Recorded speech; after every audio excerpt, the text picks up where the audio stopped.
Hey, it's me, Nalthazar, and welcome to another Magic the Gathering Puzzle Quest video. In today's video, I'm going to be going over a brand new exclusive that has entered the vault in Magic the Gathering Puzzle Quest, Drizzt Do'Urden. So, let's get into it.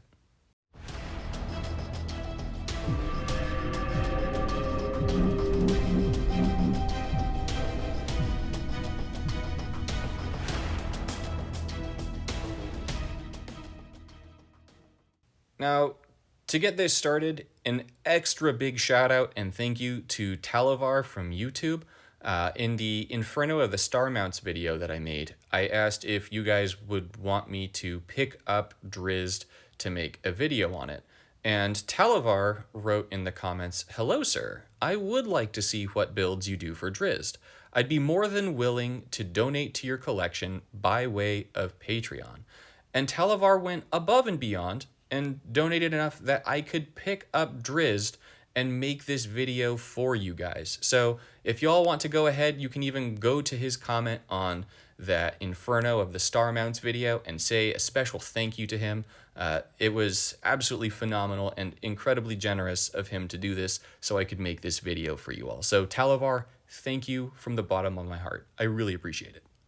As for Drizzt the card, Drizzt really caught my eye from when we first saw him, and at that time we didn't know what Guinevere was going to do, but now that knowing that Guinevere is this beautiful cat token, this 9/5 legendary Trample Berserker cat token, I find that this card is very easy to build around and has a lot of power potential. So Drizzt is a 15 mana, 5/5 legendary double strike elf ranger with when this creature enters the battlefield, create a Guinevere token. That Guinevere token I just went over is that 9/5 token. And Drizzt also has when another creature dies, if it had power greater than this creature's, then this creature gets +X, where X is equal to the difference. Now, I find that the actual design for this card is really cool because you get this 5/5 double strike for 15, which is solid. That's going to be doing 10 damage. But then you also wind up getting the Guinevere token. So for 15 mana, you're able to put out 19 power in creatures on the battlefield, which is a very nice value proposition.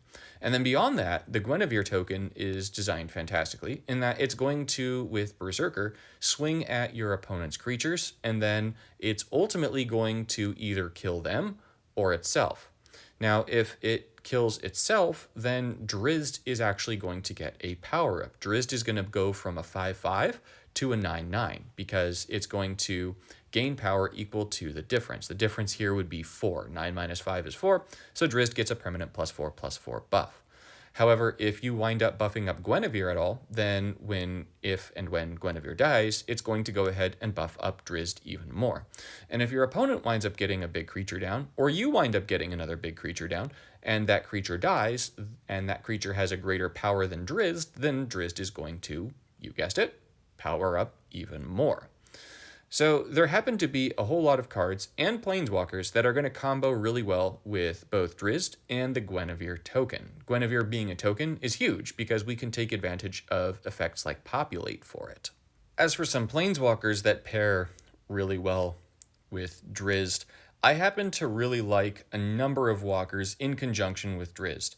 The first of those is Serra the Benevolent. I like Serra the Benevolent because with Serra's first ability, you're able to give a creature +4/+4, first strike, and flying. And that means that you're able to give Guinevere that +4/+4 buff, first strike, and flying. It's already got Berserker, it's already got Trample, so that's going to boost it to a 13/9 flying, Berserker, first strike, and Trample. The one real weakness that Guinevere has is that a lot of the big creatures that currently exist in Standard happen to have flying. And so if you just pair Guinevere and Drizzt with Serra the Benevolent, then you're able to completely get rid of that weakness, make it so that Guinevere is just going to completely rampage through your opponent's playfield, and then if your opponent winds up getting rid of Guinevere because it's rampaging through their playfield, then it's just going to wind up buffing up Drizzt even more, and since Drizzt is going to have double strike, that's going to make it so that you're going to put your opponent away pretty quickly. So Serra the Benevolent is a fantastic pairing with Drizzt. It doesn't really matter what the other cards you have in your collection are if you're able to put these together, as it's going to form a fairly solid solid offense in defense by the form of an excellent offense for you, which is really nice. I also found myself really enjoying planeswalkers that could buff up the Guinevere token rather strongly. I had a really good time using it with Nahiri the Harbinger and using the Harbinger ability on the Guinevere token and then sacrificing the Guinevere token to an ability to make it so that Drizzt would buff up to a 45/45. So the Harbinger ability is going to reinforce one of your creatures 4 times, which makes the Guinevere go from 9 power to 45 power. And then if you use something like Kazul's Fury, which is going to sack a creature you control and deal damage equal to its power to your opponent's planeswalker, then that equals a one-shot KO on any planeswalker in the game between Drizzt's Double Strike and then sacrificing the Guinevere token. So just yet another way that you can try and use the Guinevere token in conjunction with Drizzt. Another surprisingly solid walker to run with Drizzt is Basri, because the second ability is going to enable you to populate a bunch of times, and then the third ability, the Oketra's Everlasting Army, is actually going to create a support that could potentially populate 3 times per combat. And so as a result of that, you're going to find that Drizzt with Basri is going to make a whole bunch of Guinevere tokens and do terrible things to your opponent, which is delightful and amazing. My favorite deck, just for like complete sillies, wound up being a Garruk Unleashed deck. I made a cat tribal deck that was just so fun. I played so many matches with that one. That was a really good time. But the idea was to use Hunting Pack on the Drizzt to power up Drizzt a bunch, and then to use a bunch of different populate effects. And that turned out to be absolutely beautiful. Those matches ended really quickly. I wound up, I think, getting stuck in Legacy and just smashing through the competition in Legacy. I want to say I won like 10 straight matches before I decided to test something else with it. So you'll get to see that deck in the video as well. The final pairing that I really liked for Drizzt was with Kasmina. Kasmina is, in my opinion, the best planeswalker in the game in Standard right now. And so pretty much anything that can go in Kasmina is going to do very well in Kasmina, and so Drizzt in Kasmina was able to do absolutely dirty things. I had a very good time pairing it here with Koma, and then getting Echoing Equation going on the incredible Populate token. So Kasmina is another phenomenal option for Drizzt. This last piece before we get into the gameplay is going to be going over what are some cards that I really liked pairing in conjunction with Drizzt. Now, I mentioned Populate, and Populate is an absolutely phenomenal mechanic to be using in conjunction with Drizzt. So you can run something like Koma, which is going to populate the Guinevere token 4 times for every single one of your turns, which means that it's going to be adding 36 power to Guinevere for each of the turns that comes around for you. This completely obliterates your opponent. You wind up destroying your opponent so fast if you get both Koma and Drizzt on the battlefield. The game ends in like 2 of your turns. That's it. It's over. I also really enjoyed Astika's Chariot because it's going to make it so that we can populate every single turn. Those cat beast tokens actually are going to be eaten up by the leader that Garruk has, which is absolutely delightful. And I just really like the idea of cat tribal slinging tiny kitties at your opponent's face. So much good times were had. Finally, you can use Song of the World Soul to populate a bunch of times, which will, of course, make a whole bunch of Guineveres if you pair this with gem conversion or low-cost spells. In addition to those types of effects, cards that are going to buff your creature's power is going to go a long way with Drizzt and Guinevere. You can use mythics like Obun. Guinevere and Drizzt come down as 2 creatures, so by playing Drizzt and Obun, you're going to be powering up 3 creatures with the total, and of course, being able to buff up anything with Double Strike is going to be really nice, so Obun is going to pair very well with Drizzt. And then, of course, some of the more obvious choices are going to be things like Turntimber Symbiosis. I spelled landforming incorrectly, but things like Turntimber Symbiosis, which are going to fetch creatures and put them on the battlefield, is really going to help you a lot with Drizzt. Cards like the Prismatic Bridge are also going to help you a lot with Drizzt because it's going to get you more copies of Drizzt down on the battlefield. And then finally, I mentioned sacrificing your own creatures. We have a few pretty good options right now for sacrificing our own creatures. One of those is, as I mentioned, Kazul's Fury. It's this 5-mana spell from the Zendikar set that destroys a creature with the greatest power and then deals that to any opposing target. I found that it was fun to just ping my opponent, although in a pinch you can get rid of some pretty nasty beasties. Other cards that work really well for this, we've got the Burning Rune Demon that enables you to sacrifice a creature every single turn. And so in doing so, you can just go ahead, sacrifice the Guinevere token, and then power up Drizzt. Or you can use the Altar card that wound up coming out in, it's not called Altar, but it came out in Kaldheim. I always forget what Kaldheim's name is. I don't know why. I draw a blank. I think of Kaldheim, Pyre of Heroes, right? At the end of the turn, you can destroy a creature you control. And so this also works for getting rid of creatures and powering Drizzt up. So there happens to be a lot of cards that you can pair with it. I think that is part of what makes playing with Drizzt so fun. Drizzt being both white and green also is going to make it so you can put him in a lot more decks, which is really cool. And so that's really all that I have to say about building around Drizzt. If you wind up picking up Drizzt yourself, go ahead, pair him with a bunch of different Planeswalkers, a bunch of different cards. I think you'll find that you'll have a pretty good time with him, and he'll be pretty strong. For the Pauper deck, I decided to go with Vivien, Monster's Advocate. I really like the idea of her second ability, the Shadows of the Colossus, being able to buff up Guinevere and then give Guinevere double strike. So on my opening hand, I've got Drizzt, I've got Removal, and I've got a Berserker Troll that I can go ahead and try and throw away to increase Drizzt's power. So all in all, a fairly solid opening hand. I'm up against Luca, which doesn't actively terrify me all too much. And so here I'm going to go ahead and try and get down the Drizzt first. And unfortunately for me, Luca winds up getting this nasty skull down. And that's actually a pretty scary play right there. I do not want to see that skull. I do not want it swinging into my Drizzt and killing it right away. I do, fortunately, have a blue and a green match, but that's not quite enough for me to get my Saga down. And then here I've got just an absolutely massive cascade opportunity with my matches. So I've got the black into blue, into green, into blue, I think. Yeah, black into blue, into green, into blue, right there. Yeah, okay. So no extra blue, but that's fine. I'm able to get Drizzt down. That gets me Guinevere down. I've got quite a bit of loyalty brewing here. I'm going to get a free land from my Binding the Old Gods here, which is perfect. And then I'm going to be able to get the Migratory Greathorn down, which is going to get me yet another land. And then I can try and get my Nissus Pilgrimage down to get yet more conversion going for green. So I've actually got a 5 match here. So I'm going to go ahead and go for the Cascade to give me said 5 match. I'm going to mutate, not Guinevere, Drizzt. Mutate with Drizzt is absolutely fantastic because it enables you to get extra tokens. And then I have my second ability. I have a Drizzt in my hand, so I'm going to move it first. I'm going to use Shadows of a Colossus here to buff Guinevere by 8/8, and then give it the double strike from my Drizzt in hand. And with that, I have 72 power on the battlefield, which means that Luca has 1 turn left to get rid of my battlefield, or I win.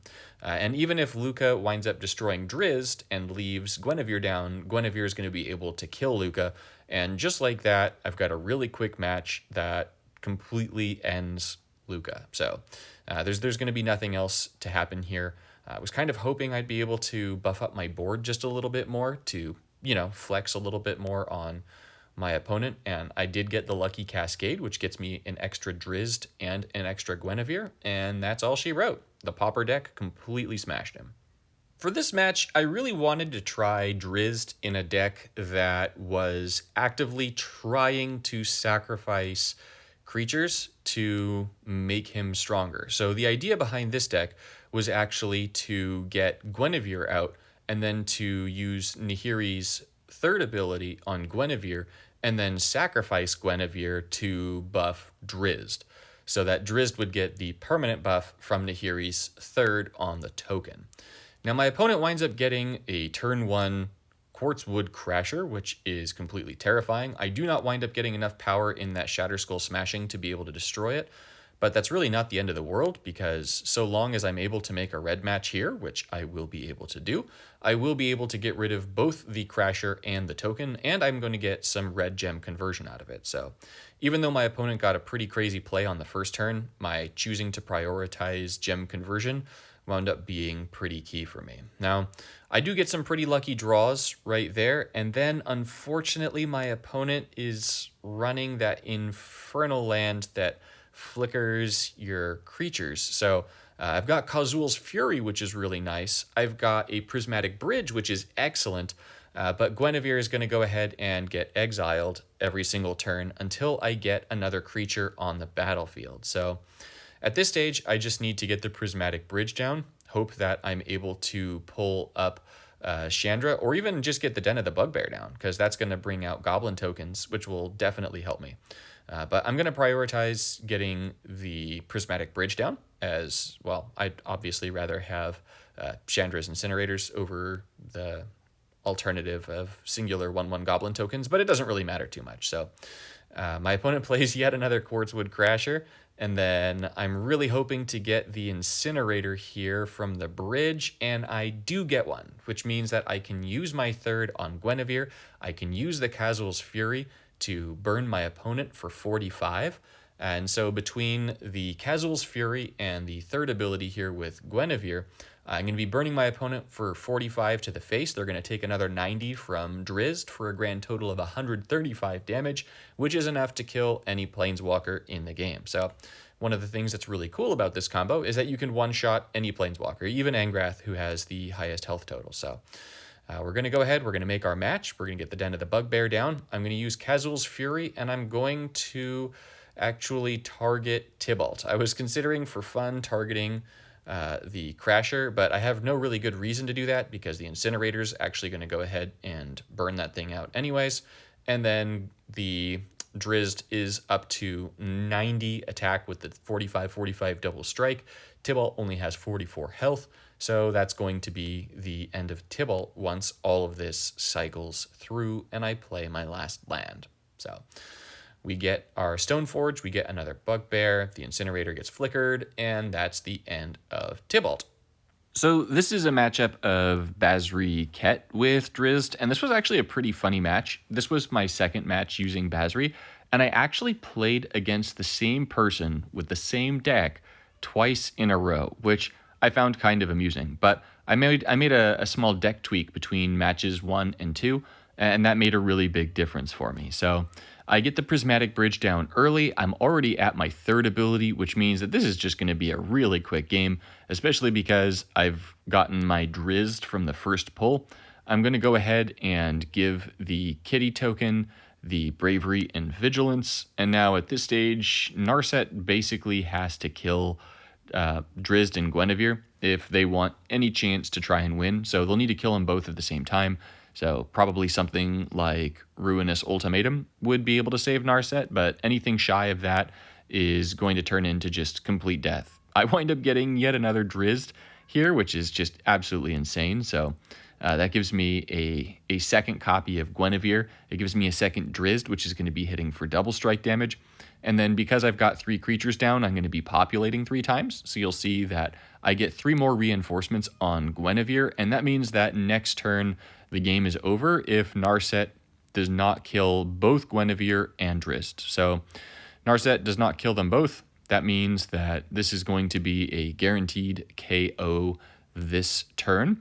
And this is showing one of the really nice things about Drizzt, is that if my opponent did wind up killing Guinevere, then, well, Drizzt would kill them. And if my opponent killed Drizzt, then Guinevere would kill them. So it winds up being really nice in that it forces your opponent to make some tricky bad decisions. So Guinevere gets to 78 power here. It populates 3 more times, and that's the end of Narset. So this is going to be my cat tribal deck, and I've actually got all my kitties except for the bridge or the chariot, I should say, not the bridge, the chariot in my hand to start off the game, which is pretty great. So I'm going to go ahead, prioritize getting the world tree down, Getting the World Tree down means that I'm going to have gem conversion, and that's going to enable me to deal with whatever it is the Grandmaster of Flowers wants to put out a little bit more easily. Grandmaster of Flowers is going to put out a critter, but I drew my Saga to get rid of said critter, so I'm going to go ahead and do that. I'm going to keep as many green gems on the battlefield as I can because I've got a World Tree out, so I want to get some nice sweet matches like exactly that. I wind up getting another World Tree out, which is fine. I did not need it, but, you know, no complaints. I'm going to go ahead and take the 5 match over here from the Cascade, which will be sweet. That gets me Drizzt, Guinevere, and my kitty token. So I've got all my cats lined up in a row. And so with all of my cats lined up here, I just need to use my second ability here on Drizzt. That's going to power him up a bunch. Unfortunately, I do not have the Chariot yet, but that's okay. I don't need to have the Chariot for this to work nicely. It's just nice to have the Chariot. So we're going to get yet another Guinevere. We're going to get even more gem conversion, and you'll see that this just sort of snowballs really, really fast, especially because Drizzt has that double strike. So I wind up drawing into a Realms Uncharted here, which is pretty fantastic. I've also got a 5 match, so I'm going to use the Realms Uncharted, pick up 2 Turn Timbers, kick it to try and get some more gem conversion going. Ideally, my second ability, not quite, that's okay. I can live with not having my second ability yet right here. I'm going to check my loyalty to see how far off I am. I'm just 1 away, so as I'm only 1 loyalty away, I am going to... I don't actually need that Binding of the Old Gods there anymore either. So I'm going to let the Binding of the Old Gods go here because that gets me a green into black, which means I'm going to be able to get, you guessed it, another Drizzt down. And then Drizzt and crew are going to be swinging into my opponent for a ton of damage. And next turn I get to go even more crazy because I get to use my second ability yet again. So I get all my green matches. The bridge tries to give me an Asika, which I very much don't want. I'm going to reinforce Drizzt 3 more times here. So 1, 2, and 3. And then after I reinforce him 3 more times, I'm going to go ahead and cast that Turn Timber Symbiosis to reinforce him another time over here. So let's get another Drizzt. And Drizzt is going to be swinging for 100 damage to the face. That's just too much. That's game over. So goodbye to the Grandmaster of Flowers. I much appreciate him trying, but you can't overcome that. Now I figured that since Drizzt is a double strike creature and it comes with 2 creatures, why not try and make a deck built around auras? And who better to use auras than Calix? Because I imagine that some of you are going to want to try auras with Drizzt as well. Now I got a pretty lucky opening gem layout here. However, I also had a fairly unlucky hand. So I really didn't have a whole lot to work with in my hand apart from charging up Ruinous Ultimatum in case something horrible happened, and then some auras. Now, you might wonder why I'm saying that that's a terrible hand. I'm saying it's a terrible hand just because I didn't have Drizzt in the starting hand. It's always more fun when you get the card you're trying to showcase in your starting hand. Now, I do have an Erixmethus in my hand, so putting that thing down becomes a pretty high priority for me. And then, of course, my opponent is playing with the Stoneforge Mystic, which I do not want on the battlefield. I do not want them to have the black version of the Shadow Spear, the Blood Quill or whatever it is. So I'm just going to go ahead and use the Ruinous Ultimatum here. It's not too big of a deal. I am going to be able to use the Idyllic Tutor to get myself my Prismatic Bridge, which means that I will be getting myself my copies of Drizzt in pretty short order. So I get a Runeforge Champion. That's super, super nice. I love the Runeforge Champion. I've got a hand full of auras, so that means that if I can just get myself a Drizzt from the Prismatic Bridge, then I'm going to get to go completely ham on my opponent. I'm fishing a little bit for Cascades in this match. I don't wind up getting them, which is a little bit unfortunate at first there, but I sort of make up for it with my gem conversion and subsequent 5 match here. So I do quite like that. So I'm going to go ahead and take the 5 match for the green over here on the left. I do want 5 matches. 5 matches are nice. I'm going to finish filling out the mana for the Ghostblade Eidolon, because then I can just move Chromanticore and the Umbra up in my hand, and in doing so, the Runeforge Champion will fill it the rest of the way with mana, at the start of my next turn. So hopefully I get Drizzt here instead of another Runeforge champion. I've limited the creatures in my deck, and I get another Runeforge champion because of course. Now, I can use my third ability here. I'm going to go ahead and do that. That enables me to get auras for free back from my graveyard every single turn. I do not need the extra World Tree in my hand. Definitely going to go ahead and throw that one away. And then I'm going to take the green match, smack with the Dwarf, and hope that this is the fortunate turn that I get Drizzt. So time will tell. We get our conversion, and then the bridge gives us Drizzt. Perfect. Okay, so now we get to play all of our auras. And because of the Eidolon, we get to start giving the whole world double strike, which the whole world does not want to see. So now Guinevere is going to have double strike, and my Dwarf is going to have double strike. And I'm going to put an Indrik Umbra on my stuff so that if it dies, it comes on back, which is going to be really nice. So I'm going to put it on Drizzt first so that if Daxos decides to kill Drizzt, Drizzt just comes right back. I'm going to put Chromanticore on Drizzt because Drizzt is my creature with double strike right now. So giving that thing as much power as possible would be a great choice. I'm going to go ahead and give the kitty double strike, and now I'm going to give the Dwarf double strike. So now all three of my creatures have double strike. They're all going to be hitting particularly hard, and that means that next turn is probably going to be the last turn for Daxos. Maybe Daxos gets lucky and survives with like a sliver of health, but I really don't think that's going to happen. So I've got Chromanticore, I've got an Indrik Umbra, and that's definitely going to be game over for Daxos. There's absolutely no way. We've already got, 57 power, which means we're going to be hitting for 114. There's no shot in heck that my opponent is going to be able to survive this. So that's going to be hitting for 124 with the Chromanticore, and then that's going to give us another 12 for 136. So we're going to be swinging in for 136. Daxos is definitely dead, and that's game over. So this match actually kind of turned out to be a little bit of a dream matchup. So I've got the 5 match here to start things off, and that means that I'm going to definitely be able to get my Bark Channel Pathway down with the land forming. And then getting the blue into white into blue match means that I'm definitely going to be able to get both of them down. So that means that Obnixilis is probably going to have a hard time breaking them. And then, of course, I wind up getting super lucky with the gem conversion, and it enables me to get a very early Drizzt. The downside is that I've got a 5 match for Obnixilis, but on the plus side, Obnixilis decides that Obnixilis does not need no 5 match. So, great choice, Obnixilis. So now here I've got the option to play the Turn Timber, which gets me Koma, and Koma with Guinevere is just absolutely filthy. We're up to 27 power on the Guinevere, and then 45 on my turn. The combination of Koma and Guinevere is just so filthy. Guinevere gets so big so fast.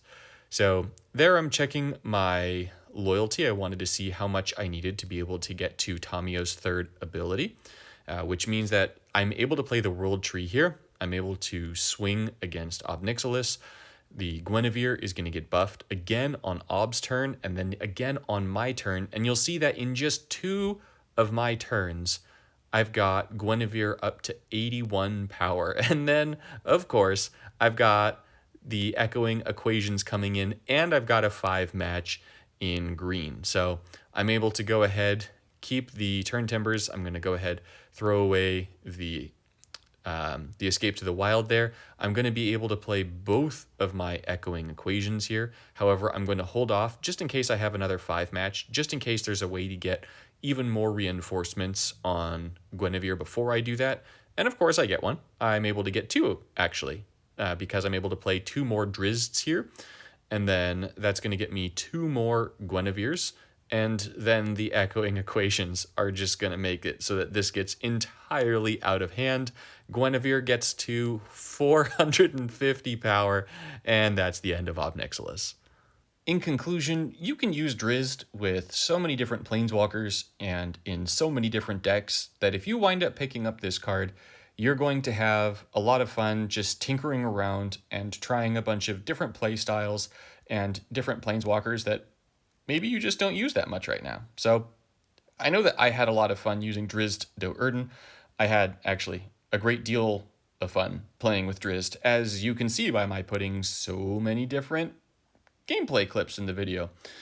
And on that note, I'm kind of curious what you all feel about me putting so much gameplay in the video. I tried so many different decks with Drizzt. I actually wound up picking up Drizzt just before I got to the airport. I went on a family vacation this weekend. And so while I was on the airplane and then in the car ride, an hour and change to where we were going and all of that, I wound up playing with Drizzt a ton, and then just in the evenings I got to play with Drizzt a little bit more. So I had a lot of time to play with Drizzt. I played with, as I said, a lot of decks, a lot of walkers, and had a lot of fun. If you aren't a person who is going to pick up Drizzt from the vault, I would definitely say that Drizzt is worth picking up from Viblethip's offerings for 400 crystals when he becomes available. It is a phenomenal card, regardless of your collection, either in terms of walkers or in terms of cards, because there's just so many ways that you can build around this card and make it feel powerful. So thank you again, Talovar, for subbing on Patreon and making it so that I could pick up this walker and make this video for you all. It was an absolute pleasure to make this video. I had a lot of fun doing it. So thank you all again for watching, and I'll see you in the next one.